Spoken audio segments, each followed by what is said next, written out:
The image of Jesus as a child is striking. It's a reminder to us that he was like us.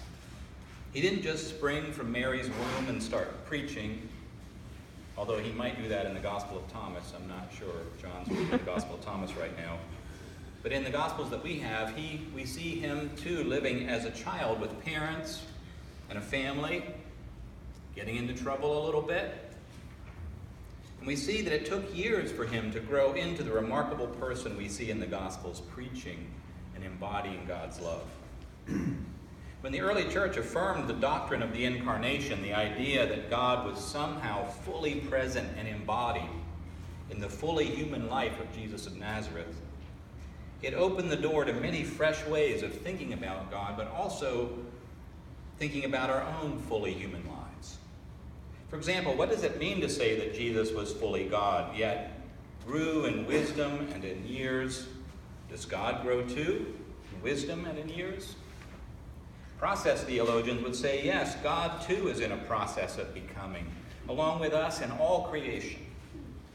As a result, what we say and do matters on a cosmic level. Our faith, our actions and lives both participate in and express that process of divine becoming. On a more symbolic level for me, the idea that the light of the world was growing as Jesus grew is also striking to me, just that image. As you know, in ancient cultures, there was a deep awareness of the growing and waning of light over the course of a year. The winter solstice was seen as a critical moment, a sacred event, when life-giving light would begin to grow in the world again. So no wonder the early church chose this time of year as the moment to remember Jesus' birth, the coming of God's life-giving light to those who sit in darkness and in the shadow of death. The celebration of Christ's birth around the time of the winter solstice parallels our own visceral experience of the shift from growing darkness to growing light, and speaks to our longing for the light of God's wisdom and compassion to grow in our shadowed world. Personally speaking, there are many Christmases when I feel worn down by the year and the darkness, and probably low vitamin D. But it feels as though the light within me grows dim as the darkness grows. So we light candles and Christmas lights. We bring signs of life like evergreen boughs and Christmas trees into our homes as reminders that the light is coming. It will return. Then comes that terrible moment when you have to put it all away. Celebration is over. To strip the house bare and face the darkness again. Face another mundane year.